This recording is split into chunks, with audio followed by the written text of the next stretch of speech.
കേരളത്തിലെ മാധ്യമങ്ങൾ പരിശോധിക്കുമ്പോൾ നമുക്ക് തോന്നുന്നത് തദ്ദേശ തെരഞ്ഞെടുപ്പിന് മുൻപ് തന്നെ ബി ജെ പിക്ക് വലിയ തിരിച്ചടി ഉണ്ടായെന്നാണ്. കാരണം 8,000-ലധികം സീറ്റുകളിൽ മത്സരിക്കുന്നില്ല. എന്തിന് തിരുവനന്തപുരത്ത് പോലെ 50-ലധികം സീറ്റുകളിൽ ബി ജെ പിക്ക് സ്ഥാനാർത്ഥികളെ നിർത്താൻ കഴിഞ്ഞില്ലെന്നാണ് ഈ മാധ്യമങ്ങളിൽ വരുന്ന വാർത്ത. എന്തെങ്കിലും വാസ്തവമുണ്ടോ? അല്ല, അതിനകത്ത് ഒരു തരത്തിലുള്ള വാസ്തവമില്ല. കാരണം കഴിഞ്ഞ തവണത്തേക്കാൾ വളരെ മികച്ച രീതിയിലാണ് ബി ജെ പിയുടെ തദ്ദേശ തെരഞ്ഞെടുപ്പിൻ്റെ പ്രവർത്തനങ്ങളെല്ലാം, പ്രാരംഭ പ്രവർത്തനങ്ങളും അതുപോലെ തന്നെ സ്ഥാനാർത്ഥി നിർണ്ണയവും ഒക്കെ തന്നെ പൂർത്തിയായിരിക്കുന്നത്. നമ്മൾ മനസ്സിലാക്കേണ്ടത് കേരളത്തിലെ 3 മുന്നണികൾക്ക് നേതൃത്വം കൊടുക്കുന്നത് 3 പ്രധാനപ്പെട്ട പാർട്ടികളാണ്. ഒന്ന് CPIM, അതുപോലെ തന്നെ കോൺഗ്രസ്, അതുപോലെ BJP. ഇതിൽ സ്വന്തം ചിഹ്നത്തിൽ ഏറ്റവും അധികം സ്ഥാനാർത്ഥികൾ മത്സരിക്കുന്നത് ഭാരതീയ ജനതാ പാർട്ടിക്കാണ്. അത് ഏതാണ്ട് 20,000-ഓളം 19,300-ഓളം ആളുകളാണ് BJPയുടെ താമര ചിഹ്നത്തിൽ മത്സരിക്കുന്നത്. മറ്റ് പാർട്ടികളെ സംബന്ധിച്ചിടത്തോളം 17,000-ഉം അതുപോലെ തന്നെ 15,000-നകത്തും ഒക്കെയാണ്. CPM 15,000-നകത്ത് സ്ഥാനാർത്ഥികൾ മാത്രമാണ് അരിവാൾ ചുറ്റിയ നക്ഷത്രമടയാളത്തിൽ മത്സരിക്കുന്നത്. അതുപോലെ കോൺഗ്രസിന് ഏതാണ്ട് 17,000, 18,000-നകത്ത്.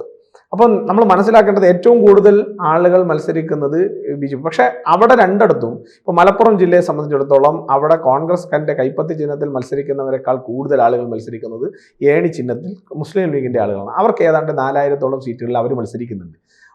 അതിനപ്പുറത്തേക്ക് പോയി കഴിഞ്ഞാൽ CPIM-ന്റെ തന്നെ CPI ഇതുപോലെ തന്നെ ഒരു 13,000-ഓളം സീറ്റുകളിൽ CPI മത്സരിക്കുന്നുണ്ട്. പക്ഷെ BJPയെ സംബന്ധിച്ചിടത്തോളം ഞങ്ങളെ സംബന്ധിച്ചിടത്തോളം മുന്നണി എന്നുള്ള നിലയിൽ ഞങ്ങൾക്ക് ഉള്ള സ്ട്രെങ്ത്, ഞങ്ങൾക്ക് പല സ്ഥലങ്ങളിലേക്കും എത്തിച്ചേരാൻ കഴിയുന്നത്, ഇപ്പോഴും പല സ്ഥലങ്ങൾക്കും നമുക്ക് എത്തിച്ചേരാൻ സാധിക്കാത്ത ചില സ്ഥലങ്ങളുണ്ട്. വാസ്തവമായി തന്നെ പറഞ്ഞു. അപ്പം ഞങ്ങൾക്ക് ഏതാണ്ട് 3,000-ഓളം സ്ഥാനാർത്ഥികളെ ഞങ്ങൾക്ക് നിർത്താൻ സാധിച്ചിട്ടില്ല, കുറവാണ് നിർത്തിയിരിക്കുന്നത്. പക്ഷെ അത് കഴിഞ്ഞ തവണ നമ്മൾ ഏതാണ്ട് 15,000-ഓളം അല്ലെങ്കിൽ 16,000-ഓളം സ്ഥാനാർത്ഥികളാണ് നിന്നതെങ്കിൽ ഇന്നത് ഏതാണ്ട് 22,000-ഓളം സ്ഥാനാർത്ഥികളായി വർദ്ധിച്ചു എന്നുള്ളതാണ്. 21,000 ചില്ലറയായി വർദ്ധിച്ചു എന്നുള്ളതാണ്. അപ്പോൾ ഏതാണ്ട് ഒരു 90%-ലേക്ക്, മൊത്തത്തിൽ ഓവറോൾ 90%-ലേക്കും മറ്റേ മുനിസിപ്പാലിറ്റി, കോർപ്പറേഷൻ, ജില്ലാ പഞ്ചായത്ത് എന്നൊക്കെ നോക്കുമ്പോഴത്തേക്ക് ഏതാണ്ട് 95% പുറത്ത് വാർഡുകളിലേക്ക് മത്സരിക്കാനുള്ള സംവിധാനം ഞങ്ങൾക്കായി, ഞങ്ങൾ അതിലേക്ക് പ്രാപ്തരായി എന്നുള്ളതാണ് ഒന്നാമത്തെ കാര്യം. പിന്നെ ഈ മാധ്യമങ്ങളെ സംബന്ധിച്ചിടത്തോളം മാധ്യമങ്ങൾക്ക് BJPയെ കുറിച്ച് പറയാൻ മറ്റൊന്നുമില്ല. ഇപ്പം കോൺഗ്രസിനെ കുറിച്ച് പറയാനാണെങ്കിൽ ഈ പറഞ്ഞ രാഹുൽ മാങ്കൂട്ടവും സ്ത്രീ വിഷയങ്ങളും ഉണ്ട്.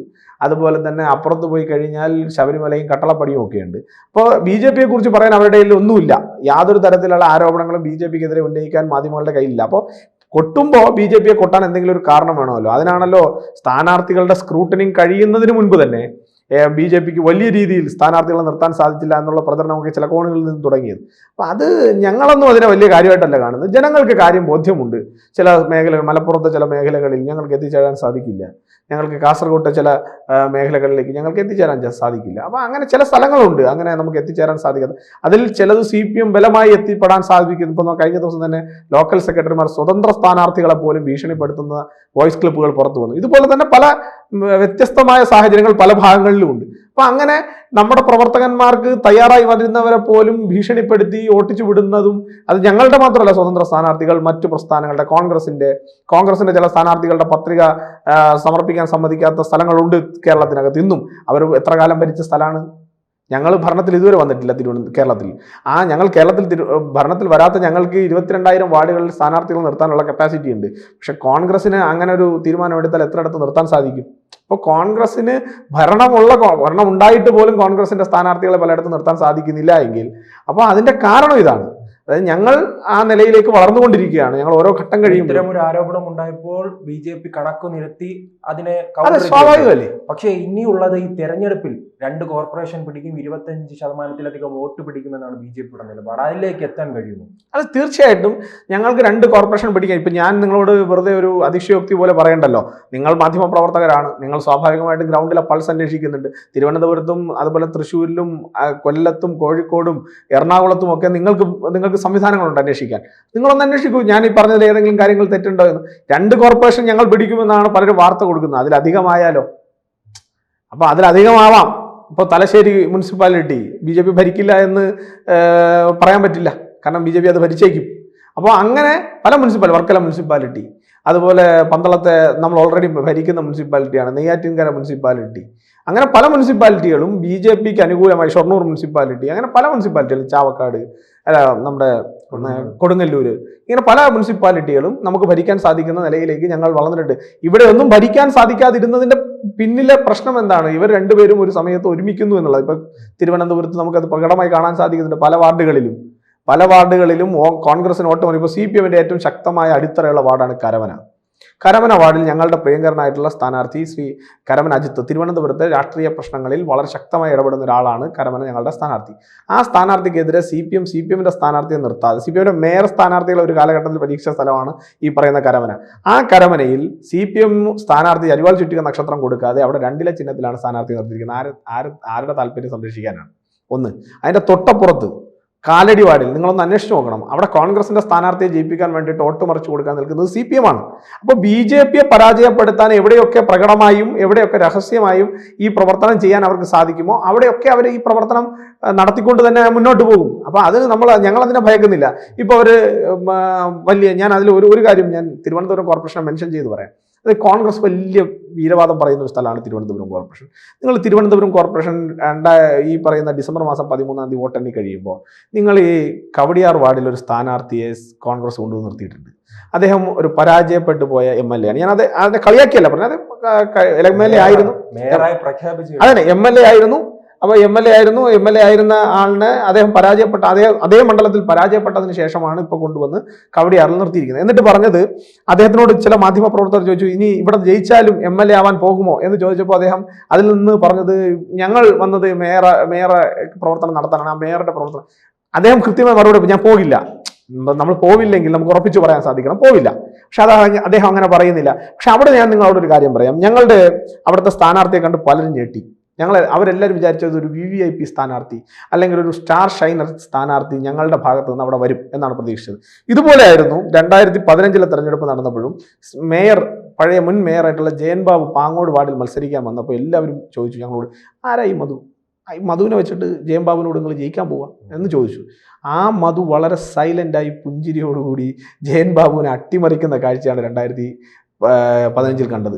അതിനുശേഷം ശാസ്താമംഗലം എന്ന് പറയുന്ന കോൺഗ്രസിന്റെ പൊന്നാപുരം കോട്ടയായിരുന്ന സ്ഥലത്ത് അദ്ദേഹം മത്സരിക്കാൻ വന്നു. നിങ്ങൾ കണ്ടോ, വളരെ പുഞ്ചിരിച്ച്. അദ്ദേഹം ഒരു വാർത്തയിലും ഇടപെടിച്ചില്ല. അദ്ദേഹം ഒരു മീഡിയ ബ്രേക്കിങ്ങിന്റെ ഫ്രണ്ടിലും അദ്ദേഹം ഉണ്ടായിരുന്നില്ല. പക്ഷെ വളരെ നിശബ്ദമായി അദ്ദേഹം ശാസ്താമംഗലത്തെയും BJP-യുടെ അക്കൗണ്ടിലേക്ക് ചേർത്ത് വെച്ചു. ഇനി അദ്ദേഹം പോയിരിക്കുന്നത് കവടിയാറിലാണ്. കവടിയാറിൽ ഇപ്പോൾ ഞാൻ വലിയൊരു പ്രവചനവും നടത്തുന്നില്ല, പക്ഷെ ഒരു കാര്യം നിങ്ങൾക്ക് ഉറപ്പാണ്, കവടിയാറിൽ 2025 റിസൾട്ടിൽ ഏറ്റവും പ്രധാനപ്പെട്ട അടയാളപ്പെടുത്തലുകൾ ഉണ്ടാവാൻ പോകുന്ന ഒരു പ്രദേശം കവടിയാറാണ്. വളരെ നിശബ്ദമായി അദ്ദേഹം ഒരു ജൈന്റ് കില്ലറാണ്. വളരെ നിശബ്ദമായി അദ്ദേഹം അത് ചെയ്യും. കാരണം അദ്ദേഹം ഈ പറയുന്ന മീഡിയ ബാഷപ്സിലൊന്നും അദ്ദേഹത്തിന് ഒരിടത്ത് നിങ്ങൾക്ക് കാണാൻ സാധിക്കില്ല. പക്ഷെ ഹൃദയത്തിനകത്ത് സാധാരണക്കാരൻ്റെ ആവശ്യങ്ങൾക്കിടയിൽ അദ്ദേഹമുണ്ട്. അതിൻ്റെ പരിഹാരം കണ്ടെത്താൻ അദ്ദേഹമുണ്ട് എന്നുള്ളതാണ്. അപ്പോൾ ഇത്തരത്തിലുള്ള സ്ഥാനാർത്ഥികളാണ് ഭാരതീയ ജനതാ പാർട്ടിയുടെ സ്ഥാനാർത്ഥികൾ. ഞങ്ങൾക്ക് വലിയ ഷൈനിങ് ആയിട്ടുള്ള സിനിമാ നടിമാരെ പോലെ തന്നെ ഈ LDF UDF-ന്റെ ഒരു ഐക്യപ്പെടലുണ്ടല്ലോ, അത് BJP-യെ പേടിപ്പെടുത്തുന്നുണ്ടോ? പേടിക്കാൻ ഞങ്ങളിപ്പോ ഞങ്ങളുടെ പക്ഷേ ഈ പല ചരിത്രങ്ങൾ പരിശോധിച്ചാൽ അങ്ങനെ BJP-ക്ക് കൃത്യമായി പരാജയപ്പെടുത്താൻ അവർ കഴിഞ്ഞിട്ടുണ്ട്. അല്ല, സ്വാഭാവികമാണ്. കാരണം BJP ഒരു ബഡ്ഡിംഗ് സ്റ്റേജിൽ നിൽക്കുമ്പോൾ, BJP ഒരു വളർന്നു വരുന്ന സ്റ്റേജിൽ നിൽക്കുമ്പോഴൊക്കെ അവർക്ക് സാധിച്ചിട്ടുണ്ട്. നിങ്ങൾ മനസ്സിലാക്കേണ്ടത് 2015 വരെ അവർക്ക് അതിന് സാധിച്ചിട്ടുണ്ട്. തിരുവനന്തപുരം കോർപ്പറേഷനിലും അങ്ങനത്തെ പല ഉദാഹരണങ്ങൾ നിങ്ങൾക്ക് കാട്ടിത്തരാൻ സാധിക്കും. 2015 വരെ എങ്ങനെയാണ് CPM-ന് കോൺഗ്രസ് വോട്ട് മറിച്ചു കൊടുത്ത് തിരുവനന്തപുരം കോർപ്പറേഷനിലെ പല സ്ഥലങ്ങളിലും BJP പരാജയപ്പെടുത്തി ഞങ്ങൾക്ക് ഉദാഹരണ സഹിതം കാണിച്ചു തരാൻ സാധിക്കും. പക്ഷേ നിങ്ങൾ 2015 ശേഷമുള്ള ഒരു ഷിഫ്റ്റ് നോക്കൂ. അവിടെ കോൺഗ്രസിനെ ജനങ്ങൾ പിന്നിലേക്ക് മാറ്റി നിർത്തിയിട്ട് BJP-യിലേക്ക് വിശ്വാസം അർപ്പിക്കുന്ന ഒരു സാഹചര്യം ഉണ്ടായി തിരുവനന്തപുരത്ത്.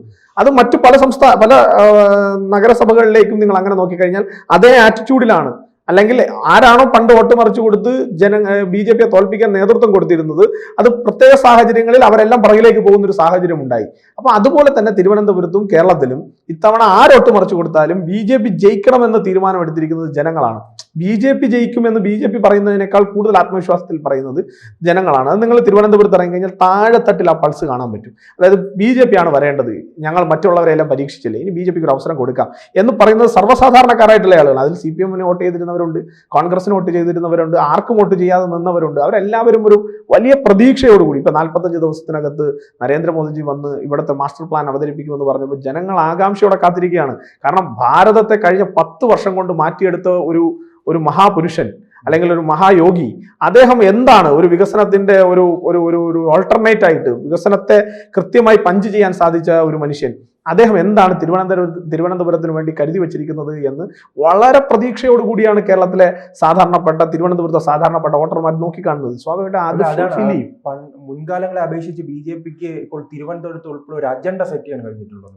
തീർച്ചയായിട്ടും ഞങ്ങൾ സെറ്റ് ചെയ്ത അജണ്ടയുടെ പുറകിലല്ലേ CPM-ഉം കോൺഗ്രസും കഴിഞ്ഞ ഒരു 1, 2, 3, 4 വർഷക്കാലമായി പുറകിലേക്ക് വരുന്നത്. ഞങ്ങൾ സെറ്റ് ചെയ്ത അജണ്ടയ്ക്കാണ്. ഞങ്ങൾ വികസനം പറഞ്ഞു തുടങ്ങിയപ്പോഴല്ലേ അവർക്ക് വികസനത്തിലേക്ക് ചർച്ച കൊണ്ടുവരേണ്ടി വന്നത്.